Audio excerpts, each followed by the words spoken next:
پاک فضاؤں کا دفاع ایک انتہائی اہم اور مقدس فریضہ ہے، اور پاک فضائیہ کے لیے تو یہ بنیادی فرض کی اہمیت رکھتا ہے۔ یہی وجہ ہے کہ پاک فضائیہ کے سربراہ کمانڈر پاکستان ایئر ڈیفنس کے عہدے پر مامور ہیں۔ میں بحیثیت air officer commanding air defence پورے یقین اور اعتماد کے ساتھ کہہ سکتا ہوں کہ پاک فضاؤں کا دفاع ناقابل تسخیر ہے، اور وقت پڑنے پر پاک فضائیہ کے ایئر ڈیفنس کا یہ دستہ قوم کے لیے نوید اور دشمن کے لیے پیام اجل ہوگا انشاءاللہ۔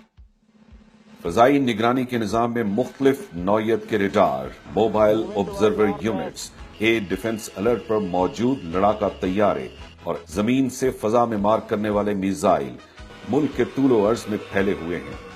یہ امر قابل ذکر ہے کہ زمین اور سمندر سے فضا میں مار کرنے والے پاکستان کی بری اور بحری افواج کے میزائلوں کا کنٹرول بھی پاک فضائیہ کے ایئر ڈیفنس کنٹرولر ہی کی ذمہ داری ہے۔ خیبر پختونخوا کے برف پوش پہاڑ ہوں یا پنجاب کے زرخیز میدان، سندھ کے تپتے صحرا ہوں یا بلوچستان کے سنگلاخ پہاڑ، مادر وطن کی ساحلی پٹی ہو یا بحیرہ عرب کے پانیوں کے ڈھانپنے والی فضا، ایک ایئر ڈیفنس کنٹرولر کی نگاہ 24 گھنٹے فضائی نگرانی کے اس نظام کو بروئے کار لاتے ہوئے فضائی حدود کی حفاظت کرتی ہے۔ اس کے ساتھ ساتھ دفاعی نگرانی پر مامور ایویکس طیارے دشمن کو اس کی اپنی حدود میں دور تک دیکھنے اور اس کے مذموم ارادوں کو خاک میں ملانے کے لیے ہمہ وقت تیار رہتے ہیں۔ کسی بھی فضائی دفاع کے نظام کو مؤثر بنانے کے لیے کمانڈ اینڈ کنٹرول سسٹم کی ضرورت ہوتی ہے۔ پاک فضائیہ نے جہاں خود انحصاری مہم کے تحت JF-17 تھنڈر جیسے جدید لڑاکا طیارے کے وجود کو ممکن بنایا، وہیں air defence command and control system بھی ملکی سطح پر تیار کر کے حربی خود انحصاری کو دوام بخشا۔ اس کمانڈ اینڈ کنٹرول سسٹم کے ذریعے سینکڑوں میل دور سے ریڈاروں اور میزائلوں کا کنٹرول مرکزی طور پر کیا جاتا ہے۔ یہ جدید command and control system Pakistan کی فضائی حدود کی حفاظت کو یقینی بنانے کے لیے جغرافیائی بنیادوں پر تقسیم مختلف سیکٹرز میں نصب ہیں۔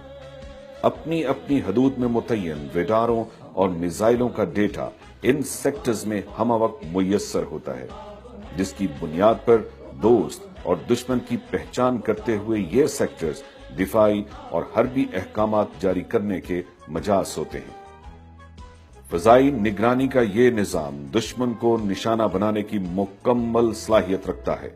پاکستان ایئر ڈیفنس کی پیشہ ورانہ صلاحیتوں اور بروقت رد عمل کا اندازہ اس بات سے بخوبی لگایا جا سکتا ہے کہ کسی بھی طیارے کی شناخت کرنے میں صرف چند لمحوں کا قلیل وقت درکار ہوتا ہے۔ اس مختصر وقت میں پاکستان ایئر ڈیفنس دشمن کو اس کے مذموم عزائم سے روکنے کے لیے مناسب اقدامات مکمل کر چکی ہوتی ہے۔ ایئر ڈیفنس برانچ کے تنظیمی ڈھانچے میں ایئر ڈیفنس کمانڈ کی حیثیت سربراہ کی سی ہے، جہاں تمام سیکٹر سے ہر طرح کی فضائی نقل و حرکت کی معلومات ہمہ وقت موجود ہوتی ہیں، جن کی بنیاد پر زمانہ امن و جنگ میں پاک فضائیہ کے سربراہ بحیثیت کمانڈر پاکستان ایئر ڈیفنس حربی اور دفاعی احکامات جاری کرتے ہیں۔ ہمارے ملک پاکستان کی فضائی سرحدوں کی ذمہ داری پاک فضائیہ کا اولین فریضہ ہے۔ اس کے لیے نہ صرف کہ ہم دن رات چوکنا ہے، بلکہ ایئر ڈیفنس نظام کو دن بدن بہتر بنانے کی کوشش میں مشغول ہیں۔ As air defence commander of Pakistan میں قوم کو یقین دلانا چاہتا ہوں کہ کبھی بھی کسی دشمن کو پاکستان کی سرحدوں کی طرف میلی آنکھ سے نہیں دیکھنے دیں گے۔ تاریخ گواہ ہے کہ جب بھی دشمن نے ارض پاک کی فضائی حدود کی طرف میلی نگاہ ڈالی، پاک فضائیہ کی کامبیٹ ٹیم نے حرمت وطن پر آنچ نہ آنے دی اور قوم کا سر فخر سے بلند کیا۔ یہ ٹیم کبھی فاروق حیدر اور رفیقی کی صورت میں مارکہ چھم کی یاد دلاتی ہے، تو کبھی رب نواز اور یونس کی صورت میں بروز عید دشمن کے مذموم ارادوں کو خاک میں ملاتی دکھائی دیتی ہے۔ کبھی انوار اور جمال کی صورت میں دشمن کے طیاروں پر بجلی بن کر گرتی ہے، تو کبھی اعجاز اور چنگیزی کی صورت میں مارکائے لاہور میں فتح کی نوید دیتی ہے۔ پاک فضائیہ کی سنہری تاریخ ایسے ہی سرفروش شہداء اور غازیوں کی داستانوں سے مزین ہے۔